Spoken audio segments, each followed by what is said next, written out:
Our plan was to head south from Asturias airport to Seville, and that was actually changed to Malaga once we realised we had enough time to get there. And we had a wonderful tour, lovely riding, lots of lovely camps, right through the mountains and then into lower terrain. This is Trish doing a little bit of map reading while I wander around and take a few photos. Having left Asturias airport, we swiftly dropped down to sea level at the mouth of the Nalón River before climbing gradually south into the Cantabrian mountains, our route helped by a lovely via verde on an old railway line. For our first camp, we set our trusty Hubba tent up beside the old railway line in a little hollow. Day 2 saw us on the road good and early as we had a 22-mile climb with around about 1600 metres of ascent, so we wanted to get the miles in. Well, heck of a gorge, railway on this side and road on the other.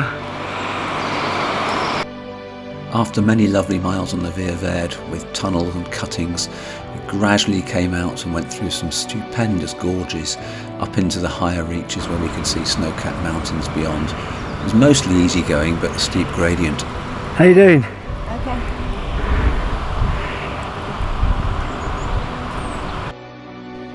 Finally we popped out of the trees and around a final bend we'd arrived. It was pretty windy up at 1587 metres and we soon began descending, keeping our eyes wide open looking for a suitable camp, eventually finding one tucked beside the road just above a reservoir. It was a great spot. Our third day on the road gave us plenty of downhill, a few undulations beside the reservoir, and then we were just whizzing downhill to a delightful camp in a grove of poplars around 45 miles away. Having enjoyed our camp, day 4 gave more downhill. In fact, most of the day was downhill. After quiet roads, we got onto an old Via Verde, and that was delightful going to a wonderful camp just beside an old playing field where we felt very safe. Trying to get unlost in Zamora. Once through the lovely old town of Zamora, Eurovelo 1 took us onto some delightful old trails, but they were tough going. Yeah, this trail is desperate. Eurovelo 1, that's very hard to cycle. With the trails being too sticky to cycle, we got back on the roads, and they were very straight, not particularly nice, but absolutely fine and very quiet, most drivers being very good, giving us a wide berth onto our next camp, a lovely spot just beside the road. Heading south on very quiet roads, we made our way to the town of Ledesma, where we crossed the river on an old Roman bridge, but beyond, the wind became a real foe. We were heading right into it and our progress was really slow, as you can hear here. Every tiny bit of motion was just a hard effort. Having waited for the railway crossing, we headed into town. Topped up our water at a handy fountain, so many of these in Spain, and found a sheltered camp tucked away in a hedge. Here we managed to cook before a brief rain shower sent us scuttling for the tent's cover. Next morning it was gorgeous, a bit of mist and sun, and we headed off on our trail and a very steep hill climb.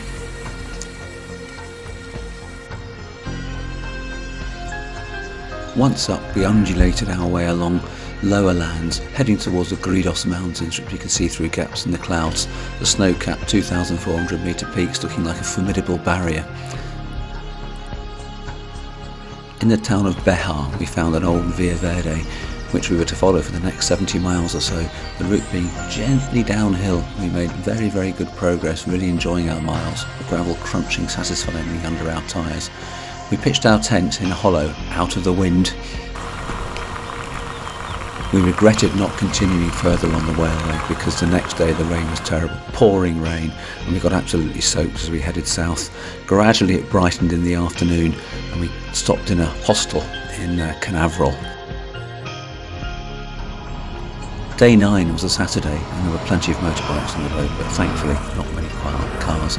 And we made good progress south to a lovely camp beside a little fishing lake.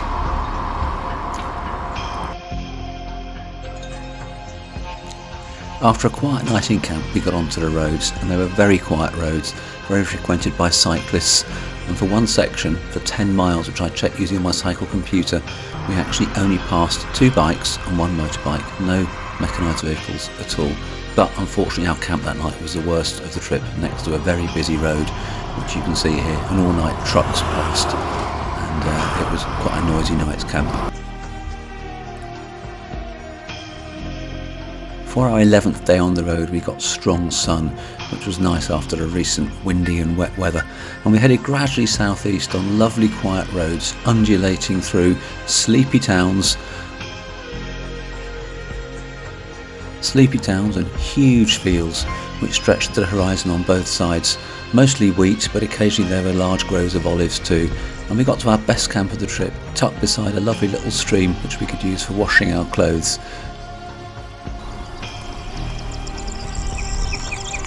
Even leaving camp was lovely. The birdsong was intense.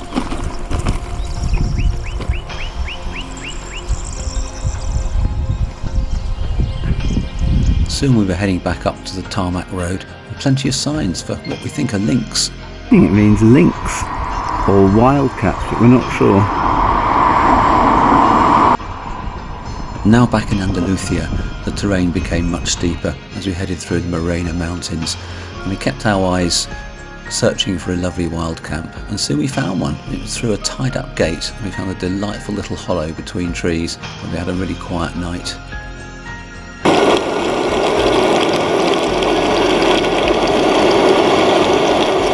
And we stuffed ourselves with fried sausages and a tomato sauce.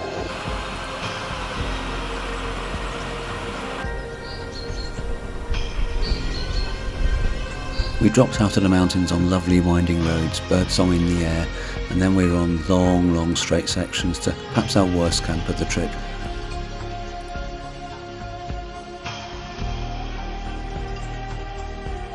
We were now heading through the Beticos Mountains in Andalusia, and it was much hillier, going up and down, and in some places we passed some wonderful patches of poppies just waiting to be photographed. Yeah, we had wind all day, and now we're right into it.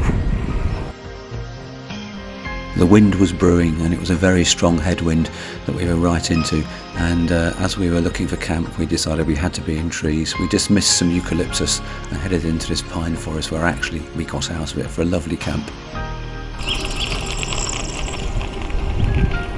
Next morning it was much calmer, but that didn't last long, and soon we were heading right into it yet again as we made it through the El Chorro Gorge, a wonderfully rough ride with beautiful scenery on both sides.